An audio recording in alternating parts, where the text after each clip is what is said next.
Township News 1, hosted by AC Justice, bringing you the best in news and entertainment. Let's give thanks to our special guests. Remember, we do all sides, the accused, the accuser, and then we fact check. And also, a special edition of Crime Grind. Let's get ready to be informed. Join us. Township News 1, all copyrights reserved. We're standing here with another gentleman from the Black Caucus. Why don't you give me your name, and then also, from what I understand, you are the legend of this, correct? Well, I'm the legend for one of our chapters that we formed in Orange County. I've been with the Black Caucus ever since the 80s. I started working in politics in the 70s, the late 70s. I was exposed to it back in the 60s when I was in high school back in Georgia. My original home is Griffin, Georgia, outside of Atlanta. So what you're saying, you want everybody to know your age by letting them know you was around the 60s? I don't have a problem with my age. Not right now.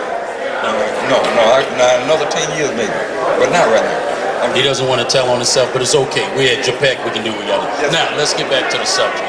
You've been around this long in politics. What has been some of the changes that you have seen? Because some of the changes I've seen and maybe agree with some things was the integration part.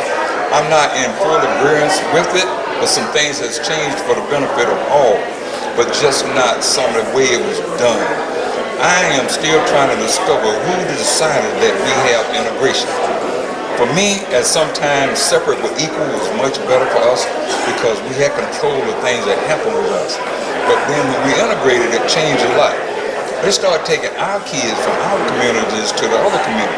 That telling our kids that our community is not good enough to be educated, so we had to go to the other side of town. They got buses, extra buses to take us across town. That's what I was opposed to. Why you didn't bring some of the kids to our side of the town? That didn't happen. Right? So integration, I think, well, and most of my people my age think integration really hurt us because we lost that drive. We really didn't have that drive that we needed to be prosperous and be successful and move on. As soon as integration started, we lost all our little things in the neighborhood, especially grocery stores and little shops and things, all that left. Because they thought the ice was a little bit colder on the other side than on our side of town. I was opposed to it. So let me ask you this. You was back there when this thing started, and I hear you was opposed to it.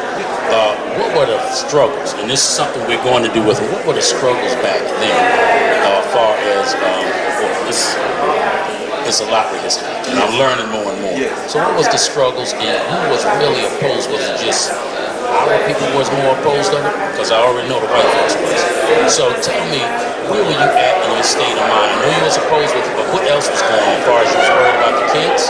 Well, I worried about the kids and the attitude of things that went on and happened to us then back at that time. My thing was that we lost our identity too.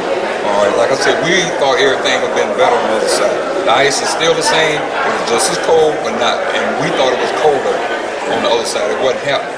So we was trying to integrate, and that was not the best thing for us as part of that type of integration. We had teachers. My first white teacher was in college. I went from high school, from elementary school all the way through high school, to not have a white teacher until I was in school. So that was the thing that we looked at, and we're losing history. You know, a lot of blacks contributed to America in history. They don't talk about it anymore. When you look at the history books, we're not there. We just talk about only the two things we really talk about in history now is Martin Luther King, maybe H. Rap Brown, maybe some other folks like Malcolm, and probably the National Action Network. We talk about those things, but not in depth like I think we should. America is a melting pot, and I agree. It's just one group of people were brought here and was not willing to come, and that's not acknowledged for what we do. We build America. Okay, so let me ask you this question. Let's go back in history. We are aware that we were slaves. There's no doubt about that. No, yeah, just two of us were slaves. But we are aware there was slavery. Okay, and we also, as you said, integration was the biggest mess up. Now, when it comes to our history as a whole, We're not being taught that in schools. We're being taught that there are other heroes that we find out later on who aren't heroes. Follow me? So, if that be the case, today, we're going to start something. What would we need to start in our communities as a whole? We need to probably talk about our local people in the community that did make a change in our community. And then we can go high up into the national known people. But it's a lot of heroes in your community and our community that stood for something else and always helped our kids to do and move on. We don't talk about that at all. All right, we need to do local, and then we can go to the top. We can't go from the top down. That's not good. Now, as always, I know you don't know too much about Japec. We after knowledge. Now, I always say this, I feel like the churches should have been at the forefront of the civil rights movement. Because if you're going to say love thy brother as yourself, and yet you don't do it, apparently whoever gave you the book didn't follow. So I want to know from you, where do you stand with that? Well, I agree with you about the churches should be ahead, because that one time, that's where we all got together and talk about things and work things out. And all of a sudden it changed, all right? And I'm opposed to the way it changed because we went for the money. Okay, No Child Left Behind was part of that program to get into the churches to control. That was not good. Now, Malcolm X said that it was back then, that was considered the Mighty Six or something like that got in control. Do you agree with some of the statements he said about how the control was back then when it came to blacks in America? Well, I agree with that too. And Malcolm also said too that the enemy is not going to keep you in competition with their kids. All right? The enemy is not going to keep you and help you be in competition with their kids. So if you look at the school now, 40% of our young males, and I would say black males now, but they're also doing the Latino males, in some type of alternative school. That way you can control. That way, if you don't have a high school education, I can pay you minimum wage. But if you have a high school education, I can pay you a little bit more. All right? But not what I think they should be paid. I'm all about skills. All right? If you really don't want to go to college and do things, I think we should look at those things too. And we need to go back to entrepreneurship. Entrepreneurship is not there. Young males, especially black males and Latino males, between 18 and 25, they try to be their own little boss. They'll open up little car washes, they'll detail on the counter and sell different things. But then they fall apart because they don't know the mechanism to stay in the business. We need to teach them that. Once we teach them those things, they will be good to do. All right? We do have a lot of people now, but we don't have as many as blacks entrepreneurs like we should have in our community. All right? Our young men don't see that. All right? We need to educate our young people. All right? Now, the women is a different thing, but the young males, I'm concerned because I'm a male. You keep cutting off the head, we don't exist. We could be in the Smithsonian one day and say, this used to be a black man. We right along with the Neil Dolphin man and all those men. That could happen to us. All right, we can just fade away. Now, you've been around for a while. Where do you feel, since we're going to talk, where do you feel the ball was dropped from the 60s? To the 70s, to the 80s, to where we're at today? Dropped in maybe the early 70s when we started just dispensing away from the community because, like I said, they started busting us out. So we didn't really want to stay in the community. When I come up, it used to be the slums if you lived in a black community in certain areas. Then it became the ghetto. All right? And then after that, over time, the kids would say, well, I'm from the hood. They brag about the hood. Now, the hood went from bad to worse. Now, from the hood, that's a bad thing. But it used to be a good thing, because I'm from the neighborhood. Then they showed it up as, okay, you're from the hood. The hood is bad. The hood is not bad. We still survive. I think we're the only group that's still going to be here. We're still the last, but one day we're going to be first. And I think sure that we're going to have it. So let me ask you this question in the process of this. What can you do today, or what should the Black Caucus do today, along with maybe NAACP and these other groups that I gotta be honest, I'm seeing very, very, percentage-wise, very little. So I'm gonna call this thing down the middle as I normally do. What can we need to work on as the first? The brother said knowledge. Besides knowledge, what about the treatment of our women? What about the treatment of our families? What about all of it? This is what's happening. Because I keep up with stats too. We have 1.4 million black voters in the state of Florida right now. We make up 38% of black voting in Florida, and in the whole state. Okay, at one time, I'm gonna say 5 or 6 years ago, we had 1.7. Now somewhere that died off. 1.4 million black voters, constant voters are here now. We need to teach those people about primaries. See, everything is won in the primary. We don't have to wait till the general election to do it. We need to do it in the primary. That way we get people in a position that we don't want to have and get them at the table too. We're not sitting at the table still. Well, let me say this. Some of these ones that we're going to vote for, shouldn't it be a check and balance on them? Because some of them are trades to the necessary end result. And some of them are, let's just call it what it is, they go here for right now and then they come back over. But yet they're still the same person. Whether they You know about living in the house and being in the field too. Okay. So we have to watch that. I'm in the field. Yeah, well, apparently I must going to be in the field too, or been in the field. So you have your house ones, as Malcolm X says, and then you have your ones that are field ones. But the ones in the house, let's just get on them right now. Is it possible we can change their way of thinking? Yes, of course. You sure about this? Not as sure as I am about the ones in the field. All right, I can be the one in the field to try to help change some of them. Some we might can get to because they're not happy, especially the belly warmers. We can change those things. All right. Now, what is the Black Caucus going to move on starting next year as far as helping with education?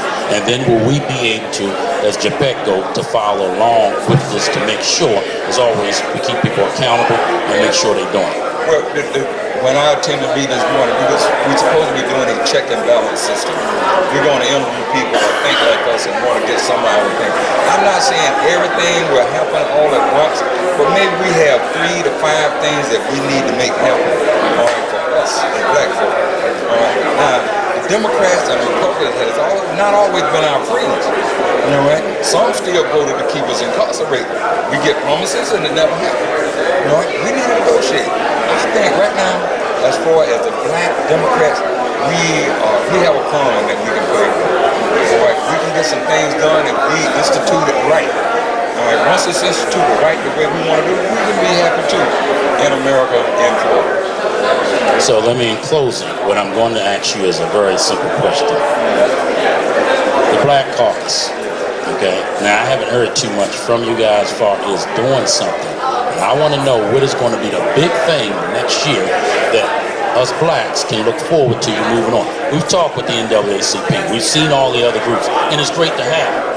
But movement is where I'm at. I want to see something that we say we're going to set a goal to get out here and face not just education, but to pull our people back together.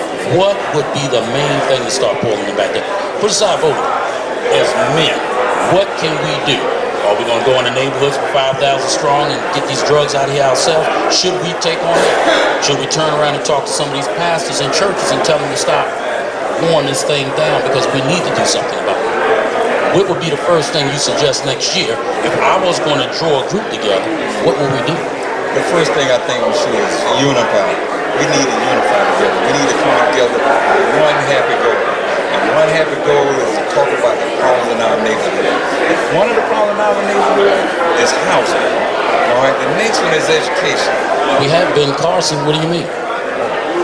Ben Carson is a forest, man. You know this guy, Ben Carson. Now, he might be a good brain surgeon, but as far as something else, the man has no clue. All right. No clue at all. All right. And I watch him do some things. You know, when he was from Detroit, he had to find his way back home. He really didn't know where it was, okay? All right, so that's my problem. We need to have this education part. Well, here's the thing. Housing. We need a place to stay. When you come to an area, we have to be earning 3 times as much and you can stay in a $900 apartment. That's the problem. And I get what you're saying. If we don't draw together first, what is the issue why we're not going to draw together? And we can bring up churches because most of the time, that's where the issue is. I'm going to call it what I see. It's in church. The pastors get up there and say, well, we ought to pray and wait for something. Well, it doesn't work that way. Pray without works doesn't work that way. At the same token, they say, pray for those despitefully use you, turn the other cheek, all of these things. But not one of them I've seen, I'm going to call it what I see it, Now, one of them said, let's get this community right here, stay focused, and we're going to nail this community that we got the church in until it gets where we need, and then we're going to unite with another community. I agree with you about the churches, all right, and I have witnesses, been in the church for 14. I am not happy with what's happening with the churches. At one time I used to tell you, well, it was unification day at the church. Everybody came in with send out information. But no child left behind. That little money that we screw out for us to give the churches that drop because they looked at the dinero, the money. Like, we need to get away from that. So what do we need? Listen, I'm going to say this too. Next year, if we got with a group of brothers, 15,000 strong, what would be the first thing we need to nail? Because you keep saying education, housing. We got to get here first to get here. You get a man here, you got his honor and his respect. So what should be the campaign and what should be discussed first should be a strategy on exactly what we need to do to move on the cycle. In different areas, like in Central Florida versus Miami, Jacksonville, even Tampa, which is 7 miles away, we have different issues. If we come down and especially sit with the brothers and have a good camaraderie under the tree, if we sit there and talk and find out exactly what the brothers need to help me, and I'm willing to bet you they will say schools and education, because that is key to anything. If you can read, you can move on. If you can't read, that's it. Because that's the way the system is. All right? We need to help those brothers that's illiterate. In every facet of life, we've been affected by this. Okay? Every facet. So, what I'm asking you right now, I'm going to get 15,000 men. Okay. We're going to crawl around the whole state, the whole United States. Talking has been taught and taught and taught. We know the problems. I want to know now, how are we going to attack the problems? And I hate to put it out because everybody who has been in the interview with me realize that I have to say this. The Black Caucus, NAACP, and all these other groups, where they are now in structuring something all these years to do what? Reach our people. We sit down and talk at a table with gang members. We sit down and talk with everybody. Okay, now where we at? That's where I'm at.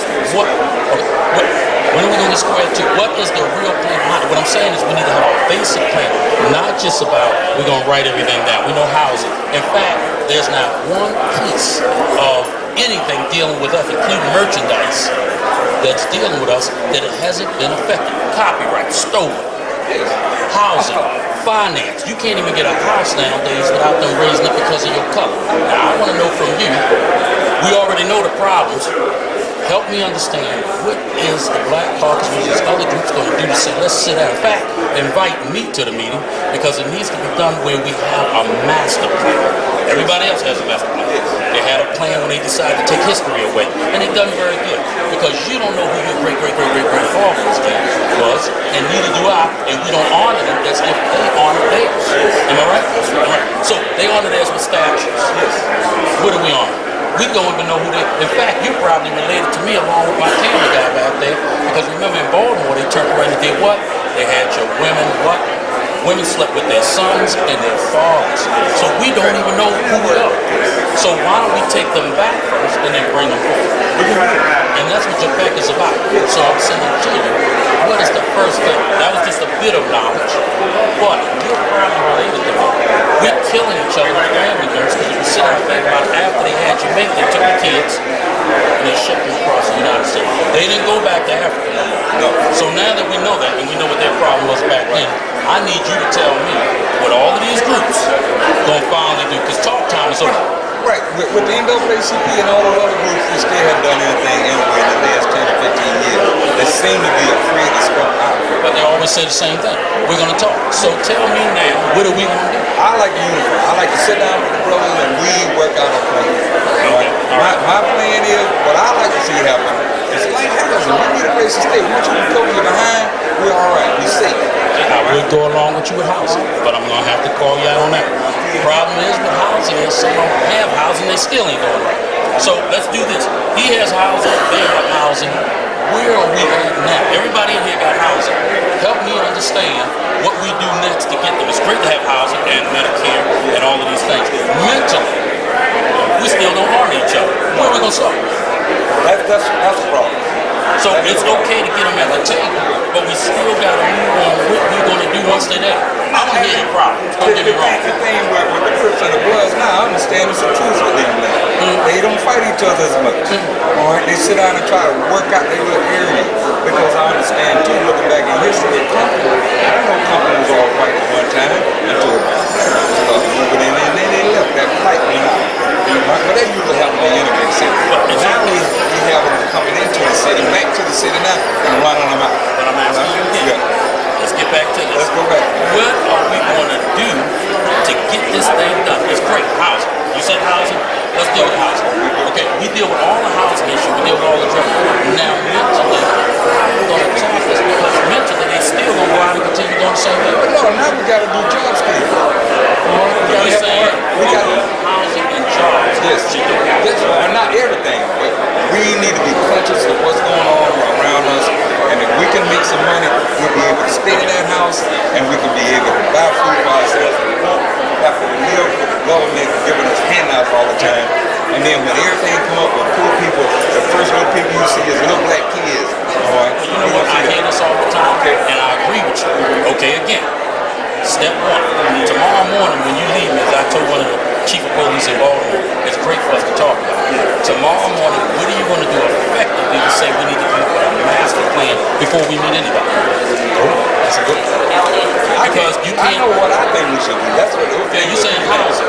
All I'm saying is we need to figure out a plan on how to open our people's minds first. Because even if you give them housing, if they can't accept it, no. It's true. You can give them everything in the world. If they can't accept it because they still under the slave, what's called the slave mentality of not knowing. So they don't understand where you're coming from. You gave him a new house. But if he's still the same brother that wants to go get high, what is going to happen? No. So we still need to capture this. Yes, we need to capture the money. We have to show him something that he has interest in and make him be aware of that and work with him to make it happen.